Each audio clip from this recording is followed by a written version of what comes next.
it's, I think, perfectly in time. We're just about crossing the first hour, so it's fine. I think we still have time for getting some questions up. I do have one, and that is regarding complexity of the whole process and compositionality. So did you do some larger case studies that allows us to understand to what extent your way of integrating safety and security deals with complexity of that whole thing? And then I'm wondering, you probably have to do a security certification, reassurance, or whatever you want to call it, much more frequently than you look at safety properties of the system. So how can these things be integrated? Is there a way of doing that compositionally so that you don't have to do reassurance of your whole process, of your whole product, I don't know, every year or every 2 years or something like that?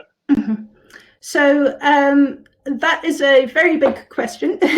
And what I'll say to that is that actually the framework was developed in the context of a complex industrial project. So it was looking at creating a reference architecture. So the idea is that you can take different COTS components and compose them into a particular system. So actually the complexity was quite high in that environment.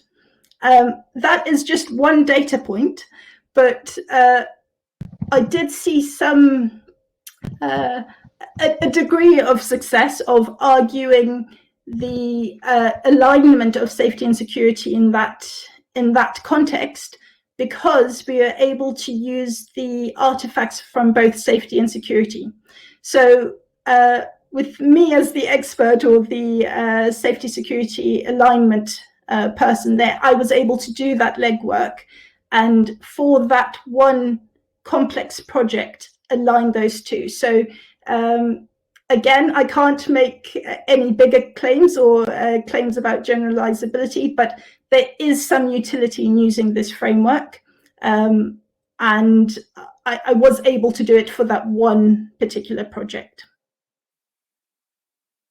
Okay, then I see a classical safety question from Jens that is, what if the user does a wrong input, and how is that taken into account?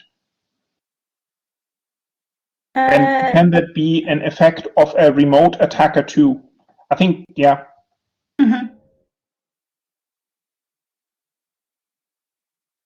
So the yes is the short answer. So if I go back to the example, the toy example that I had for the infusion pump, this argument,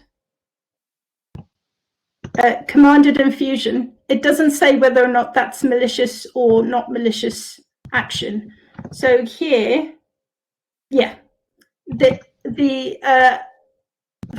an example of a user putting in too many commands is F4. So here we have both the unintended non-malicious version and then the malicious version. But what I would say is it is down to the safety and security practitioners to make that decision and how they model that. So SSAF doesn't prescribe how these should be. So when I was saying that actually more guidance is needed for trade-offs and making those distinctions, this is partly what I was talking about.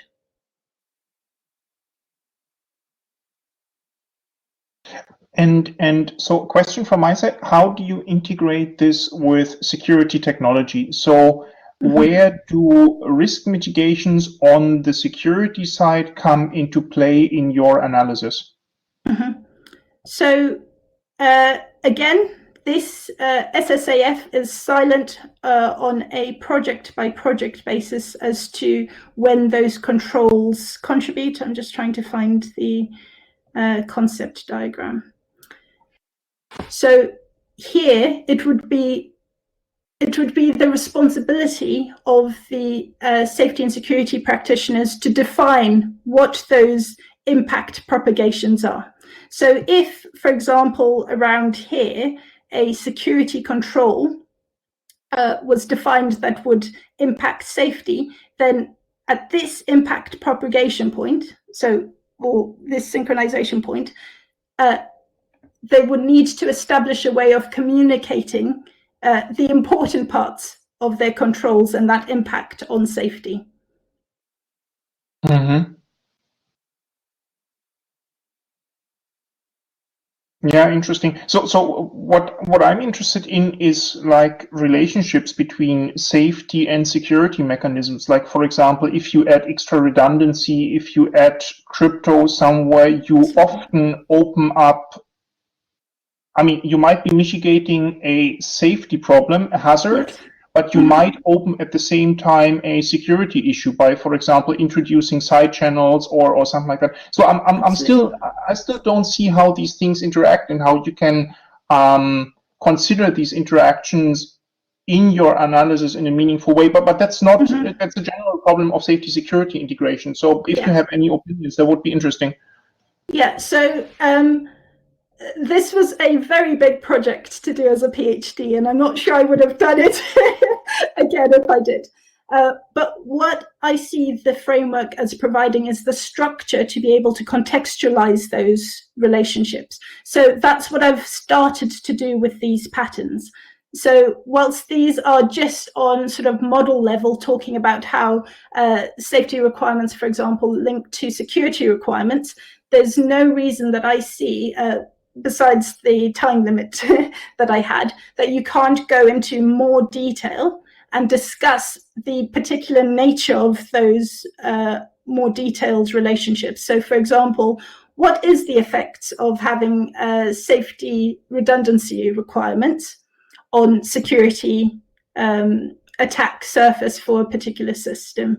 But as I said, this just provides the structure for which the relationships can be defined within. I think the problem is the result, the complexity of what comes out of your analysis, and it's cool if we do that for ourselves and convince ourselves that we are building a system where we consider X potential interactions, but how do we convince an authority or a user that what we've been doing there is actually complete and sound and whatever metrics you want to use to measure whether you're actually building a safe system? So because of my background and because I come from York, I would say you do that in the technical risk argument. So just like a safety argument or a security argument, which in themselves are very complex and work in a complex environment, you have to be able to make those claims and provide evidence to support those claims. One thing I will say is that it's my belief that even if you don't make the coassurance argument explicit, every system has one. And by making them explicit, it means that we can reason about those again across the two different teams. But without having that explicit argument, no matter how complex it is, it makes the communication almost impossible.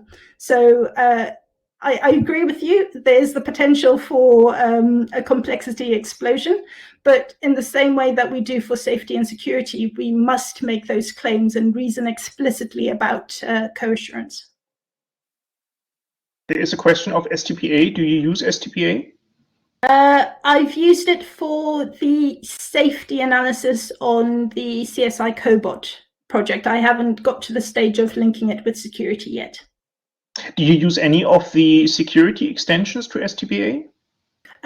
Yes, so STPA SEC, which uses Stride, Okay. Can we add another layer of complexity and do privacy as well? Yes. Again, that is privacy and confidentiality I've steered away from because that takes or transforms a lot more specific knowledge about the system and the types of attacks possible to be able to bring about not only a safety risk, but a whole host of other types of risks. So, for example, in the infusion pump example, a lot of the attacks on medical devices aren't actually to cause safety harm. a lot of the attacks are to gain personal information. So that replay attack that I was talking about, that could be used to try and get people's name, birth date, social security number, because this was in America, but has a safety consequence. And actually, it's those subtle links that are a lot more difficult to derive.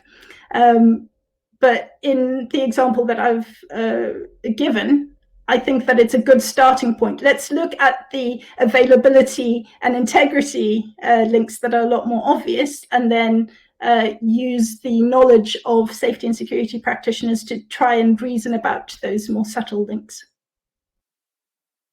Yeah. Okay, quite interesting. Really, thanks a lot, Nikita. I like your work a lot. Very exciting, very interesting, very insightful. I'm wondering if we have more questions, or can we just close the session here, because we are over 1 hour now, and I see that some people have left already. So maybe we close this at some point. Any more last words? No. I think, Nikita, we are all happy with what we've learned today. Thanks a lot for joining us. Thank you. Thank you for the invitation.